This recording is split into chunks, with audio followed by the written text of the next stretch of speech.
Sige, papasukin natin si Boy Gonzales, yung ayuda ni Mayor Isko para sa mga jeepney driver, dinagdagan ng 500 pesos. Boy Gonzales, bali magkano na all in all ang ayuda ng mga jeepney driver? Boy?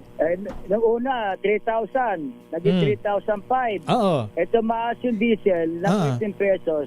Ginawa niya ng 4,000. Ayun. At ka-announce lamang ni Manila Mayor Isko Moreno Dumagoso na itataas sa 4,000 mula sa 3,500 ang matatanggap na ayuda ng mga tsuper na kalahok sa libreng pamasahe program ng Luzon.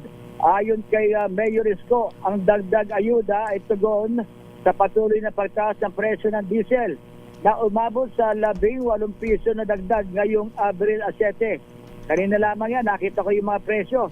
Lalo din ang pamahalaan ng Luzon na matulungan ang mga tsuper at operator na makabawi sa tumataas na gastos sa biyahe habang nagpapatuloy ang libre sakay para sa publiko. Patuloy namang inaasam nakikinabang ang libo-libong pasahero sa programa kasabay ng pagsuporta sa hanap buhay ng mga tsuper sa gitna ng pagtaas ng presyo ng produktong petrolyo.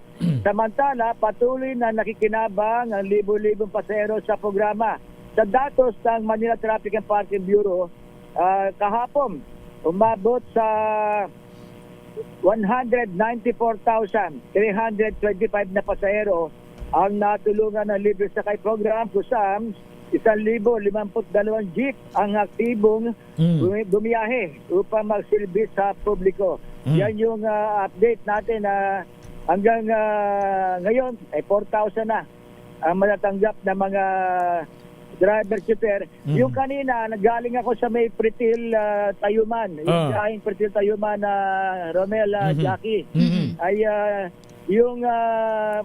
yung bagong labas kanina, binibigyan agad yung 1,000 para sa crudo. Tignan mo yan.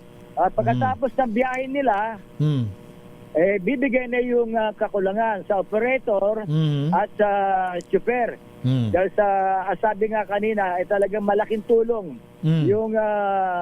yung binibigay na ayuda ng Manila LGU para sa mga shopper na talagang napektado na mataas na presyo ng pagtaas ng produktong petrolyo. Ayun, talaga naman mapapasama all ka talaga, di ba? Boy Gonzales, napakaswerte ng mga taga-syudad na Maynila. Para si Jackie, taga Maynila ito eh. Kaya, nadadaan lang dyan. Nadadaan. Oo. Boundary kasi ng Quezon City at Maynila. Oo. Biruin mo, Boy, hindi pa sila nag-uumpisa ng pasada, boundary na agad. Oo. Hindi, ano yan, bawat shopper may kasamang enforcer na umaalalay sa pagbiyahe nila sa kanilang mga ruta. Sa buong Maynila, 6 na distrito, may kanya-kanyang ruta. Ang galing, ano? Mga shopper na biyahe. Kaya ang magandang balita, dinagdagan ng 500, kaya umabot na sa 4,000 Ayun, very good. ang kanilang matatanggap. Ito si Boy Gonzales, Boy. sa Arizona sa Pilipinas. Yes. Ano naman ang sabi nung ibang kaibigan mong alkalde dito sa Metro Manila?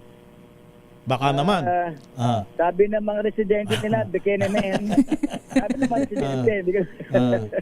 Kasi idadahilan, kulang ang budget, pambihira, kulang ang budget. Si Mayor Isko nga, kababalik lang Di ba? Katakot-takot na kakulangan ng budget ang inabot Wala pa lang bangon ng Maynila At kaya nga ginagawa niya ng paraan. At siyempre sa mga ang tawag dito, binabalanse niya yung kailangan ng mga tao. At sa mga darating na araw pa, linggo, pinangako, meron pa nga kami bigos kita mo yan. 10 kilo Ang bihira. Ayaw ko naman sabihin sa ibang LGU, meron kami 10 kilo.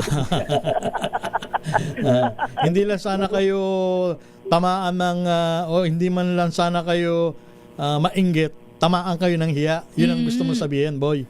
Sa mga ibang mayor. Mga yan. Mabait ba? Nako? Binanggit nila, binanggit nyo Pag mabuti, pero yung alimbawa, ginagawa ng ibang LGU, ginagawa ng ibang mga agency, pag mabuti, gayahin. Tama. Ibang bansa alimbawa, maganda yung ginawa ng ibang bansa. Di ba? Gayahin natin sa Manila, sa Quezon City, ganun lang yun. Kaya ang mabuti dapat gayahin para lalong gumanda Yun. yung komunidad sa lungsod ng Maynila. Kaya sa susunod na eleksyon, huwag niyong kalilimutan si Boy Gonzales sa Maynila. Tama ba ako, Boy? Detado. Wala. Detado sa Maynila. Balik sa'yo, Romel at Jack. Ayan.